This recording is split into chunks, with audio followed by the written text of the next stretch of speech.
भगवान श्री कृष्ण की वाणी अनंत काल तक मानव समाज के लिए एक प्रेरणा स्रोत बनी रहेगी। उनके उपदेश और शिक्षाएं गीता में समाहित हैं, जो हमें हर परिस्थिति में सही मार्गदर्शन देती हैं। जब मनुष्य अपने जीवन में कठिनाइयों से घिर जाता है, जब उसे लगता है कि वह हार गया है, तब श्री कृष्ण की वाणी उसे संबल प्रदान करती है। श्री कृष्ण कहते हैं कि संसार में कोई भी स्थायी नहीं है, न सुख न दुख, न जीत न हार। गीता में उन्होंने कहा है, सुख दुख समय कृत्वा लाभा लाभो जया जयो, अर्थात मनुष्य को सुख और दुख, लाभ और हानि, जीत और हार को समान दृष्टि से देखना चाहिए। हार के समय हमें यह नहीं सोचना चाहिए कि यह हमारी अंतिम स्थिति है। जीवन में परिवर्तन निश्चित है और समय के साथ सब कुछ बदल जाता है। गीता का सबसे प्रसिद्ध उपदेश है, कर्मण्येवाधिकारस्ते मा फलेषु कदाचन। इसका तात्पर्य यह है कि हमें अपने कर्म पर ध्यान देना चाहिए, उसके परिणाम की चिंता नहीं करनी चाहिए। जब भी हम किसी असफलता से गुजरते हैं, तो हमें आत्मविश्लेषण करना चाहिए कि हमने कहाँ गलती की और कैसे सुधार कर सकते हैं। हार हमें एक नया अवसर देती है खुद को और अधिक मजबूत बनाने का।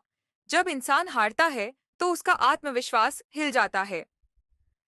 श्री कृष्ण हमें सिखाते हैं कि आत्मविश्वास ही सफलता की कुंजी है। उन्होंने अर्जुन से कहा था कि यदि तुम अपने कर्तव्य का पालन करोगे और स्वयं पर विश्वास रखोगे, तो जीत तुम्हारी होगी। न ही कल्याणकृत कश्चित् दुर्गतिं तात गच्छति, अर्थात जो व्यक्ति अच्छे कर्म करता है वह कभी नष्ट नहीं होता। इसलिए हार के समय भी हमें अपने आत्मविश्वास को बनाए रखना चाहिए। असफलता को अंत नहीं, बल्कि एक नया आरंभ मानना चाहिए। जब द्रौपदी का चीरहरण हो रहा था, तब वह पूरी तरह से निराश हो चुकी थी, लेकिन जब उसने संपूर्ण आत्मसमर्पण किया, तो श्री कृष्ण ने उसकी रक्षा की। यह हमें सिखाता है कि जब हम हार मान लेते हैं, तब भी ईश्वर हमें बचाने के लिए तैयार रहते हैं, बशर्ते कि हमारा विश्वास अडिग हो। श्री कृष्ण हमें धैर्य और संयम रखने की शिक्षा देते हैं। अर्जुन जब महाभारत युद्ध में संशय में था, तब श्री कृष्ण ने उसे धैर्य रखने को कहा और उसे अपने कर्तव्य की याद दिलाई। योगस्थः कुरु कर्माणि संगम त्यक्त्वा धनंजय, अर्थात हमें अपने कर्तव्य का पालन धैर्य और संयम के साथ करना चाहिए, न कि अपने मन की व्याकुलता में कोई निर्णय लेना चाहिए। महाभारत में कर्ण का जीवन एक उदाहरण है कि कैसे संघर्ष करते रहना चाहिए। कर्ण का पूरा जीवन संघर्षमय था, फिर भी उसने हार नहीं मानी।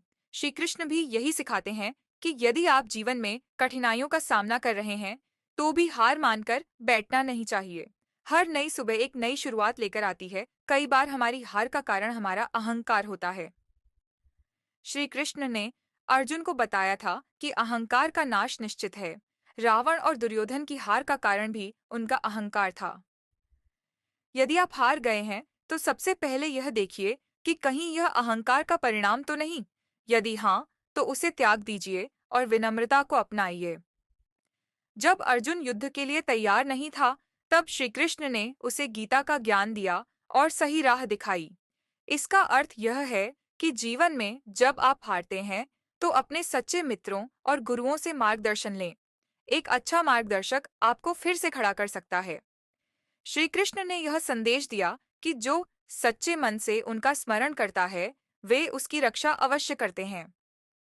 जब आपको लगे कि आप हार गए हैं और कोई सहारा नहीं है, तो श्री कृष्ण की वाणी को याद करें। उन्होंने गीता में कहा है, सर्वधर्मान परित्यज्य मामेकम शरणम व्रज, अर्थात सब कुछ छोड़कर मेरी शरण में आओ, मैं तुम्हें हर बंधन से मुक्त कर दूंगा। श्री कृष्ण ने अपना पूरा जीवन आनंद और प्रेम में बिताया। उन्होंने हमें यह सिखाया कि जीवन को एक खेल की तरह लें। यदि आप हारते हैं, तो दुखी मत हों, बल्कि इसे एक अनुभव के रूप में स्वीकार करें और पुनः प्रयास करें। जब भी जीवन में हार का सामना करना पड़े, तब श्री कृष्ण की वाणी को याद करें। उनकी शिक्षाएं हमें बताती हैं कि हार कोई स्थायी स्थिति नहीं है, बल्कि यह हमें सीखने और आगे बढ़ने का एक अवसर देती है। हमें अपने कर्म पर ध्यान देना चाहिए, धैर्य और आत्मविश्वास बनाए रखना चाहिए और हमेशा यह याद रखना चाहिए कि ईश्वर हमारे साथ हैं।